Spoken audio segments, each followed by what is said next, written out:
Hidup ibarat bulu, tercukur terpotong tapi tetap tumbuh di situ. Menjadi sebuah progres untuk mencapai puncak. Kemudian dipukuli dengan besi, kemudian digiring ke jurang dan langsung ditendang ke arah jurang. Pada pukul 9 lewat sekitar 11 menit, mereka bergerak lagi menuju ke barak yang kedua yang dipimpin langsung oleh saya sendiri sebagai ketua tim. Di situ kami ada 6 orang. Saya sendiri sebagai ketua tim, Paman Selo, Paman Emmanuel Abi, Paman Patra, Suster Christine, Suster Anti dan juga Suster Ella yang sudah menjadi almarhum.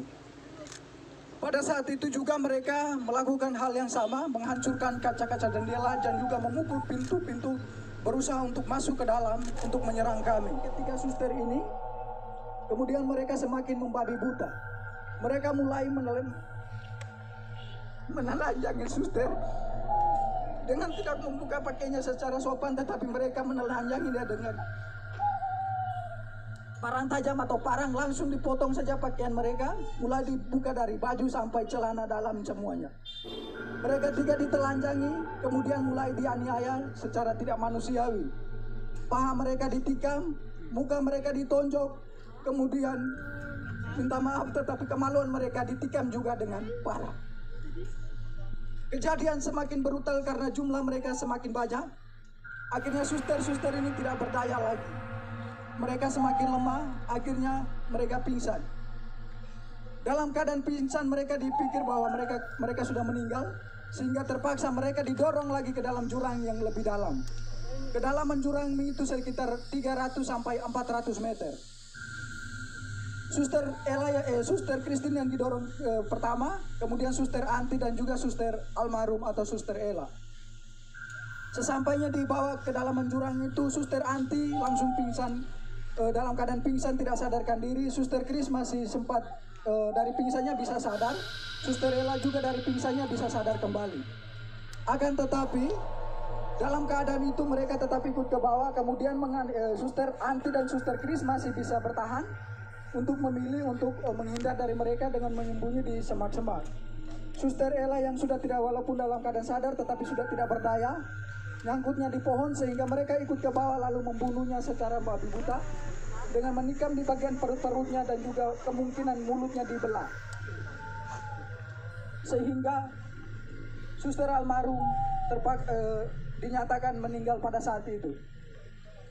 Kemudian teman-teman yang lain dari barak dokter, Paman Lukas dan juga Paman Siti, Suster Siti, mereka langsung bergegas menuju ke mengamankan diri di Koramil dengan pengamanan para TNI yang ada di tempat itu. Kemudian Paman Denny memilih untuk mengungsi, bertahan di rumah warga. Dokter sendiri langsung ditendang ke jurang. Paman Gerat yang lari bersama dokter ke Mado sampai dengan detik ini juga belum ditemukan. Suster Ella yang menjadi almarhum sudah ditemukan 2 hari yang lalu sekitar pukul 17:30 menit. Kami berhasil menemukan dia bersama Suster Chris. Suster Chris bertahan selama 3 hari berada di bawah jurang itu. Puji Tuhan dia masih hidup. Yang meninggal hanya Suster Ella. Dia sudah ditemukan dalam keadaan tidak bernyawa. Mukanya sudah penuh pada belatung karena dibelah semua. Luka-lukanya sudah pada belatung semua. Dan kemungkinan ini hari ke-5 ke-6-nya, sehingga mungkin almarhum tinggal tulang atau daging, sisa-sisa dagingnya saja. Kemudian Paman Lukas dan juga Pak Suster Siti langsung diamankan oleh pihak tentara yang ada di Koramil menuju ke pos Pamtas 403 yang ada di ketinggian atau yang di puncak.